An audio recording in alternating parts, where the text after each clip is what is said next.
주신 말씀 함께 공동하겠습니다. 사무엘하 15장 13절에서 23절까지 말씀. 사무엘하 15장 13절에서 23절까지 말씀.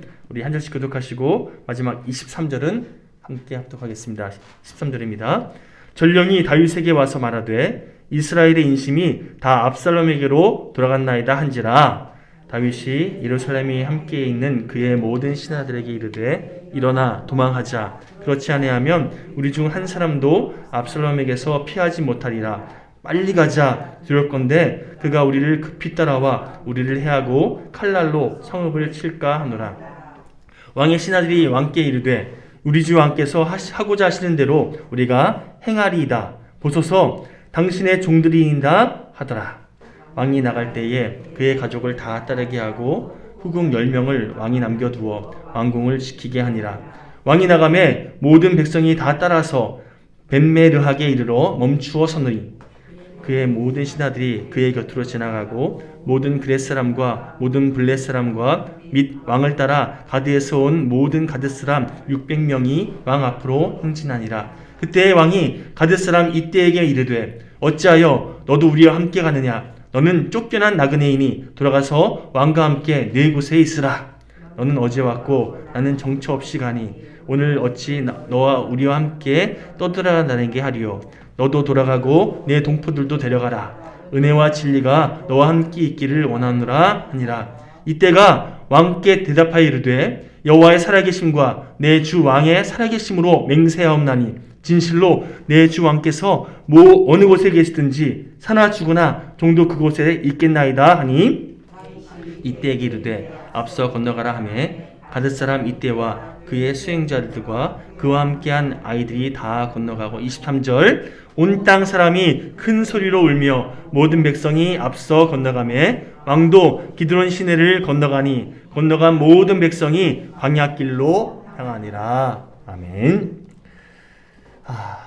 오늘 말씀은 다윗 왕이 자신의 아들이었던 압살롬이 반란, 쿠데타를 일으킨 거지요. 그래서 큰 위기 상황에 처한 일련의 사건을 우리에게 소개하고 있습니다. 오늘 본문에서 소개하고 있는 이 압살롬의 반란은요, 그동안 다윗이 참 많은 어려움도 수많은 위기를 겪지 않았습니까? 그 중에서도 가장 가슴 아픈 위기라 그렇게 정의할 수 있는데요. 아들이 아버지에게 칼을 겨누는, 아버지를 죽이려 드는 이런 정말 안타까운 사건. 자신의 아들인 압살롬이 아버지인 자기를 그냥 밀어내는 것도 아니고 스스로 왕이 되겠다고 죽이려 드는, 이것을 다윗이 듣게 되었을 때 마음이 얼마나 참담했겠습니까? 그동안 우리가 흔히 생각하는 것처럼 난 잘 살고 있다, 잘 살고 있었다 라고 생각했던 다윗에게 내가 헛살았구나, 내가 그동안 헛된 시간들을 보냈구나 라는 것을 철저히 깨닫는 그런 너무나 안타까운 사건 아니었겠습니까? 오늘 본문과 관련된 이야기는 잠시 후에 좀 더 자세하게 살펴보는 걸로 하고요. 흔히 우리들 위기는 곧 기회다 이런 말 많이 들어보셨죠?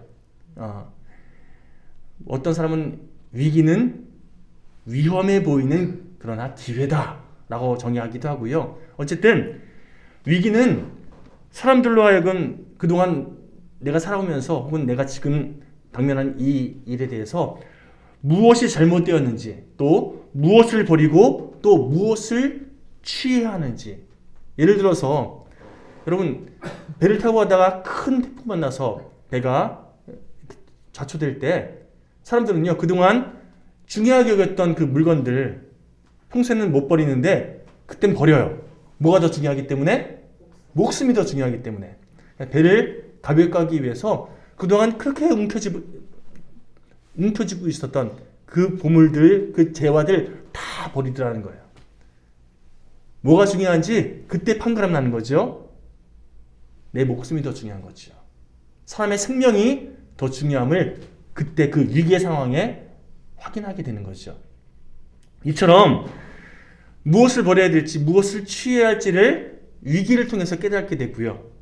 또 무엇을 향해 나아가야 할지, 다시 말해서 어떤 걸 선택해야 될지에 대해서 깨닫게 해주는 그런 기회를 제공하기 때문에, 그래서 위기는 기회다라고 정의하는 것이 맞는 그런 정의라고 할 수 있는데요. 이처럼 위기가 기회가 된다는 것은 삼척동자도 다 아는데, 반면에 거꾸로 기회는 위기가 될 수 있다, 이걸 인식하는 사람은 또 극히 드물어요. 여러분, 사람이 어떤 성공을 하거나 혹은 출세를 하거나 뭔가 일이 잘 풀리는, 이것이 우리는 좋은 게 좋은 거라고, 이게 우리에게 유익하다라고 정의할 때가 많은데, 아니요, 오히려 그것으로 인해서 그 인생이 몰락하게 되고 어려움을 겪게 되는 그런 어떤 전환점이 되는 경우도 참 많더라는 겁니다. 흔히 로또 맞은 사람이 그래서 인생 잘 풀렸다고 생각했는데 몇 년 지나고 나니까 오히려 피폐한 삶을 살고 있다, 이런 이야기들 많이 들어보셨잖아요.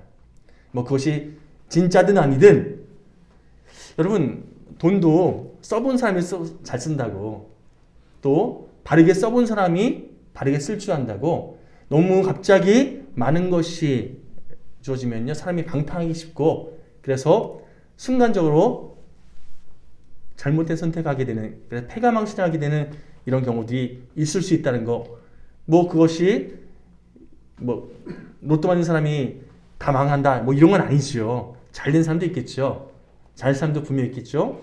그러나 그럼에도 불구하고 우리에게 주는 교훈이 있다는 거죠. 무조건 로또 많이 맞고 이런 게 중요한 게 아니더라는 겁니다. 여러분, 기회는요, 기회를 잡은 사람의 눈과 귀를 멀게 합니다.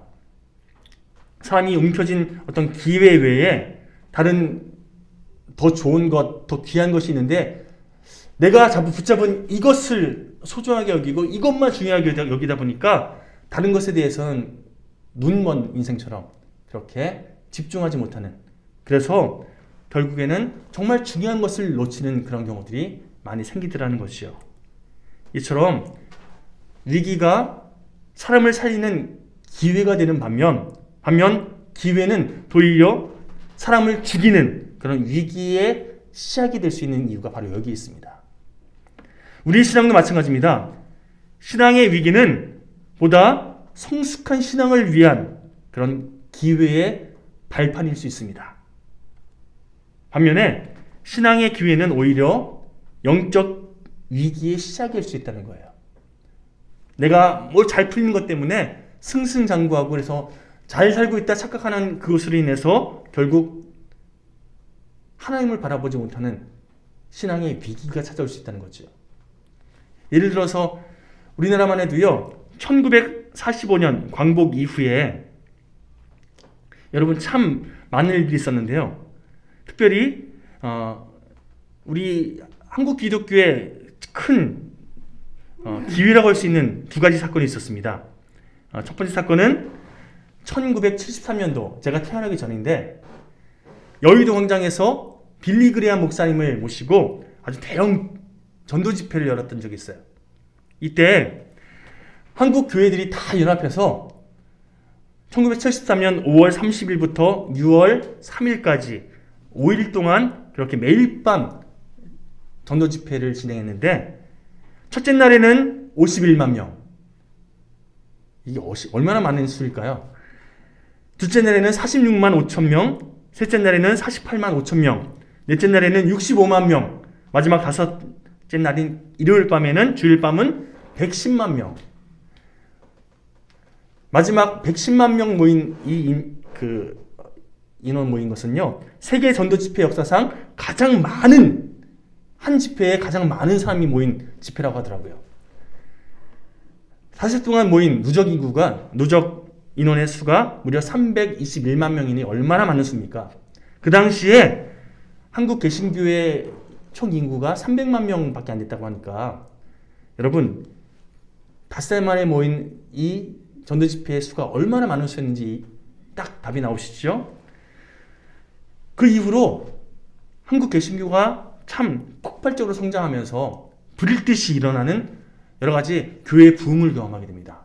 그 전까지도 교회가 성장하고 있었는데 이 전도지 집회를 기점으로 해서요, 대형 교회들이 막 생겨나기 시작한 거예요. 사람들이 막 모여들고, 그래서 흔히 메가처치라고 그러죠. 여의도 순복음교회도 사실 이 이후로 굉장히 커지게 되고, 또 뭐 광림교회, 뭐 이런 대형 교회들이 그 이후에 생기게 된 거예요. 여러분, 이것이 큰 기회였던 것만큼 반면에 큰 위기의 시작이기도 했습니다. 왜냐면요, 한국교회가 이때 이후로 물량주의에 빠져요. 대형교회가 좋은 교회인 거고, 교인 수가 많아야 그 교회는 좋은 교회인 거예요. 한국교회가 외형적으로는 굉장히 많이 커졌는데, 반면에 속빈강정이 된 교회들이 참 많습니다. 더불어 두 번째로 한국교회의 두 번째 큰 기회가 1990년대에 기독교 TV가 그렇게 개막됐는데요. 여러분, 집에서 그냥 안방에서 혹은 거실에서 TV만 틀면 설교 들을 수 있으니 얼마나 좋아요. 주님의 복음을 안방까지 직접 전달할 수 있다는 의미에서 기독교 TV의 개국은 참 좋은 기회였습니다. 그런데 여러분, 미국에서 먼저 기독교 TV가 그렇게 흥행했잖아요. 그런데 미국의 기독교 TV가 역기능을 초래하고 말았습니다. 마찬가지로 우리나라 역시 기독교 TV에 의해서 역기능이 발생했는데요. 텔레비전은 여러분 속성상 사람들에게 보여지기 위한 그런 채널이잖아요. 그래서 흥미있고 재미있고 자극적인 것을 추구하게 되어 있습니다. 그리고 그런 맥락에서 사람들이 관심 갖고 딱 봤을 때 주목해서 볼만한 내용이 아니면 다른 데 틀어버리잖아요. 그래서 그런 위주로 방송이 편성되다 보니까 보이는 것에 포커스가 맞춘 그런 프로가 참 많이 만들어지게 되는 거죠. 하지만 여러분, 신앙은요, 보이기 위한 것이 목적이 아니에요. 사람들에게 보이는 것이 목적이 되는 순간, 여러분, 그것은 주님께서 그토록 질타하셨던 바리새인들의 외식과 별 차이가 없는 거예요. 위선, 외식, 다 사람들에게 보이기 위한 것이잖아요. 더욱이 텔레비전 방송국은요, 방송국 자체에 돈이 많은 그런 게 아니라 후원을 받거나 아니면 광고비를 받아서 그걸로 운영하거든요. 그래서 극동방송만 해도요, 여러분들이 후원을 요청합니다. 이런 멘트 많이 들으시죠? 그게 방송국을 운영하는 수입원이 되거든요. 자기 채널에 묶어두기 위해서 광고주를 붙잡아야 되니까 TV 혹은 방송 구조상 바른말, 옳은말이 먼저 세팅되는 게 아니라 광고주에게 구미가 당기는 말, 광고주가 더 많이 후원해 줄 수 있는 그런 말에 방송국은 더 많이 편성할 수밖에 없어요. 그러다 보니까 기독교 TV의 가장 순기능은 복음이 더 많이 전파될 수 있는 그런 좋은 매체이기도 하지만, 엄밀히 말해서 방송국을 주도하는 광고주에게 이렇게 아부하게 되고 구미에 맞추게 되는, 그래서 신앙의 세속화가 이루어지고요, 신앙의 기복화가 이루어져요. 광고주가 원하는 것을 계속 틀어주다 보니까 많이 벌어야 뭐 부자에 대한 그 축복받는 거고, 뭐 이런 내용들이 계속 편성될 수밖에 없잖아요. 그게 돈 많은 사람들이 원하는 거니까. 여러분, 한국교회가 앞서 말씀드렸던 두 번의 큰 기회를 얻었는데, 그런데 그 두 번의 큰 기회로 인해서 오히려 두 번의 큰 위기를 맞이하게 된 거. 이게 한국 기독교의 현실이에요. 신앙은 변화를 의미합니다. 그래서 오늘 함께 찬양했던 것처럼 사실 옛날 알던 그 사람이 아니고 지금은 내가 조금씩 주님 안에서 변화되고 있습니다. 이게 신앙생활이거든요. 그런데 이 변화를 다른 말로 바꾸면요, 자기 부인이에요.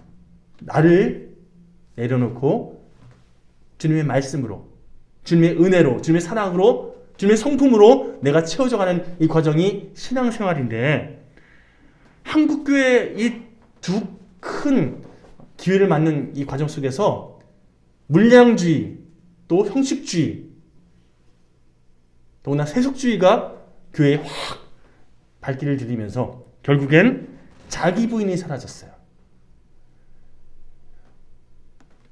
저는 정말 죄인입니다.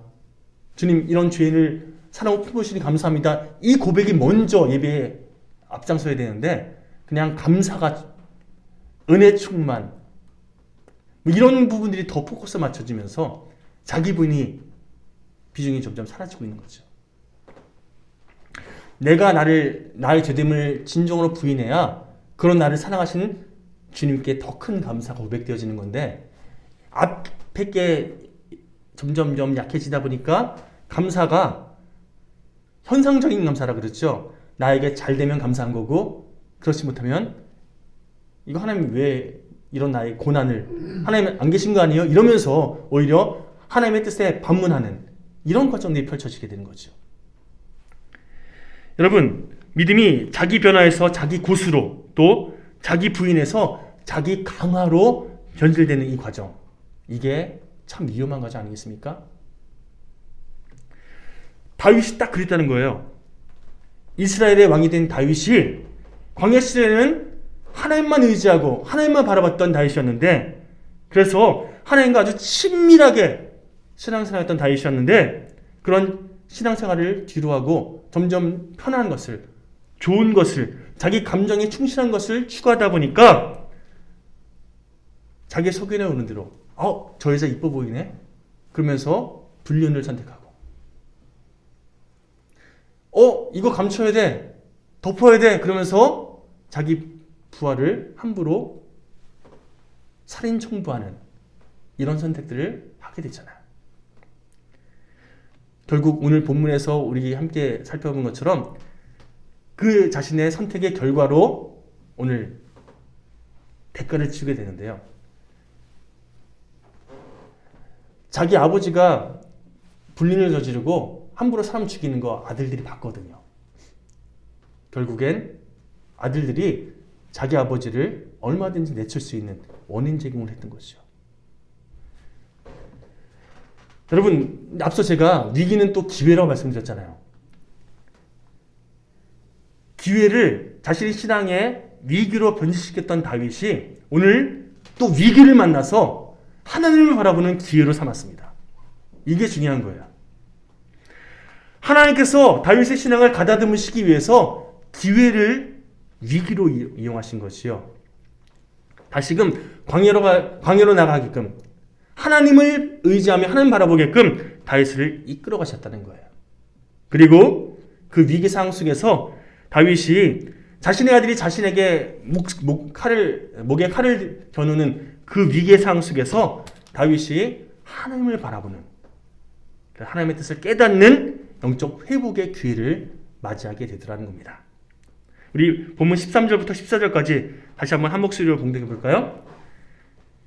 13절부터 14절까지 시작. 전령이 다윗에게 와서 말하되 이스라엘의 인심이 압살롬에게로 돌아가니까 한지라. 다윗이 예루살렘에 함께 있는 모든 신하들에게 이르되 일어나 도망하자. 그렇지 아니하면 우리 중 한 사람도 압살롬에게서 피하지 못하리라. 빨리 가자. 두렵건대 그가 우리를 급히 따라와 우리를 해하고 칼날로 성읍을 칠까 하노라. 여러분, 압살롬이 쿠데타를 일으켰던 이 보고를 받은 다윗이요, 압살롬과 싸우려 하지 않고 피신하기를 선택합니다. 그렇죠? 빨리 가자. 우리를 해할까 두려워하느라. 여러분, 다윗에게는요, 압살롬과 싸울 수 있는 군대도 있었고요, 또 예루살렘 성은 아주 견고한 성이었습니다. 그래서 다윗이 마음만 먹으면 얼마든지 예루살렘 성에 딱 들어앉아서 압살롬 침공하는 거 막을 수 있는 그런 준비가 돼 있었어요. 하지만 그럴 경우에 많은 희생이 요구됐죠. 예루살렘 성에 있는 많은 사람들이 피 흘림을 당하는, 다윗이 그 피 흘림을 원치 않은 거예요. 압살롬의 군대가 들이닥쳐서 싸우게 되기 전에 빨리 서둘러 이 예루살렘을 떠나자.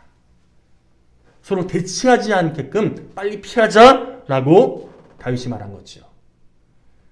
본문 14절 말씀 다시 한번 볼까요? 시작. 다윗이 예루살렘에 있는 그의 모든 신하들에게 이르되 일어나 도망하자. 그렇지 아니하면 우리 중 한 사람도 압살롬에게서 피하지 못하리라. 빨리 가자. 두렵건대 그가 우리를 급히 따라와 우리를 해하고 칼날로 성읍을 칠까 하노라. 이럴 때 사극에서 보면 아니되옵니다 전하 하면서 이 성에서 맞서 싸우는 것이 우리에게 더 유리한 줄로 아뢰옵니다. 통촉하여 이러면서 신하들이 막잖아요. 그런데 그 유리한 상황 신하들 다 아는데 다윗이 지금 무슨 생각하는지 안 거예요.